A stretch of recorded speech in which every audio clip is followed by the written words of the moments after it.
Hello and welcome back to my YouTube channel. This is Mental Health with Muthoni. Today we have a very interesting topic on post-traumatic stress disorder, and with me I have a guest. Let her introduce herself. Hi guys, my name is Pauline Wangoi. I am a psychology student and I am here today. We discuss PTSD, otherwise known as post-traumatic stress disorder.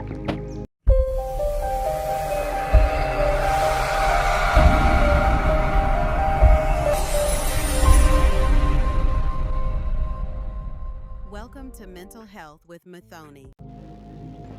So Pauline, can you take us through some of the signs and symptoms of PTSD? Okay, so we have various signs and symptoms of PTSD. One of them might be intrusive thoughts. Well, for someone who is suffering from PTSD, they may have recurrent intrusive negative thoughts and they may have flashbacks of where the event happened. So some of the flashbacks that may happen may showcase themselves in form of nightmares, or they may bring about a fear of experiencing an event that one has ever suffered from, or something that caused trauma. For example, accidents, for example, breakups. Yeah. Another sign of PTSD will be avoidance. So you'll notice that most people that are suffering from PTSD tend to avoid talks around the traumatic event, or even places and people where the traumatic event happened. For example, and if an accident happened on the highway, someone might avoid the highway and find other alternatives just so as to avoid recurrent flashbacks of the event. This is also a major sign of PTSD. Some will also avoid relationships as a motive in avoiding going through the same traumatic experience.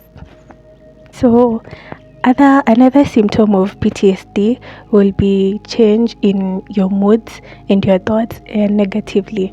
For example, if the traumatic event that happened left a physical change, maybe broke your back or you lost some of your body parts, that can lead to low self-esteem, and also you may have negative thoughts about yourself and your capabilities. Yeah, another symptom of PTSD will be change in motivation.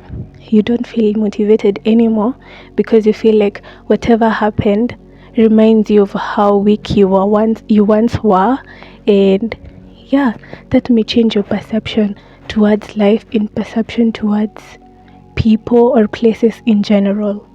Now that we have gone through the signs and symptoms of PTSD, I'll let Mary continue and tell us how one can diagnose PTSD. Okay, thank you for that. Through the help of a psychiatrist or a psychologist, that is, after you visit a psychologist or a psychiatrist, you can't diagnose yourself. The psychiatrist or psychologist will help you go through the signs and symptoms. If they have been persistent for maybe a month or more, he will be able to tell you, or she will be able to tell you, whether you have PTSD.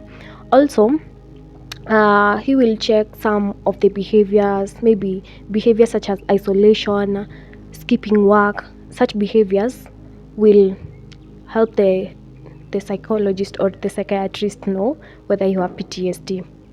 Yeah. Okay, another way we can use to manage or cope with PTSD can be through support groups. So you can put together people who are suffering from PTSD and put them in a support group where they get to share experiences and also get to feel a sense of belonging, that I am not alone, I am not the only one suffering from PTSD. I also have fellow colleagues and members. This will help them to share ideas, cope, and share how everyone is different ways in which everyone is coping with PTSD. So yeah, that is important, because if apart from if they're not involved in support groups, they may end up feeling lonely or feeling isolated. Yes, maybe you could take us through the other ways. Do you have other ways that people can cope? Yeah, you could take us through other ways. I have one more way in which we can help cope with PTSD, that is medication. For those people with severe symptoms of PTSD, through the help of a psychiatrist, they prescribe some drugs to them. Maybe they have they have depression or anxiety, they can be given some antidepressants that can help them manage the symptoms and also anxiety. Yeah. So let's now talk about the treatment, or how do we manage PTSD. One of the ways to manage PTSD, maybe we can talk about psychotherapy. In psychotherapy, we have exposure therapy and cognitive behavioral therapy. In CBT, or cognitive behavioral therapy, we have, through the help of a therapist, that is a psychologist or even a psychiatrist, right? Tunaweza, we help those people with PTSD replace the negative thoughts, maybe with positive ones. Maybe you might be telling yourself that I'm not enough. Instead, through the help of the CBT theory, the therapy, we help the client or the patient say to themselves that I am enough, I am beautiful, I can do this. So maybe you can take us through the exposure therapy. So, as you have said, the main treatment used to treat PTSD is talk therapy, also known as psychotherapy. And in psychotherapy, we have the exposure therapy. This exposure therapy is a way of treatment where one is gradually exposed to the conditions that caused the trauma. So, for example, if it was an accident, one might I'm using accident as an example because it is the major cause of PTSD, that it most leads people to PTSD. So if it's an accident, you can gradually expose the people to the road that the accident happened.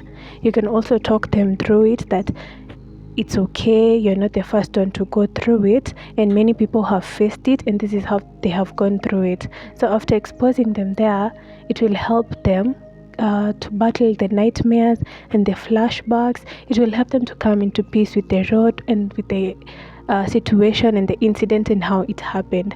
It acts like a closure to the event that happened. This way it helps them to overcome that feeling and overcome the flashback and overcome the virtual reality that they have in their head, and create another reality that it's safe, and have grown, and I now have the capacity to still use the road. So yeah, most use exposure therapy to treat PTSD. Yes. That was all for today on PTSD. Maybe Pauline, you have something to add? So when talking about PTSD, there is normally so many misconceptions about the disease. Actually, it's not a disease, about the disorder. Number one is that people think that therapy is not effective while managing PTSD, which is not true, because some therapy theories such as CBT, cognitive behavioral therapy, have definitely proven that one can still get over the PTSD. Another misconception I'd like to talk about is that people think that children do not undergo PTSD. Children definitely also undergo PTSD, and it is, if not well managed or treated, it definitely remains impact on their memory. So yeah, that is two, but there are so many misconceptions about PTSD. Well, I hope you all get to learn a lot or a bit about it, and from this information you can get to tell someone about it, or maybe diagnose someone out there who you think has PTSD. Thank you so much, Mary, for having me here. Thank you, Pauline, for coming, and thank you so much. I'm looking forward to having more episodes with you. You are such an amazing guest. And to my audience, remember to subscribe, comment, like, share everything, and to hit the notification button. Yeah. Till next time. Bye bye.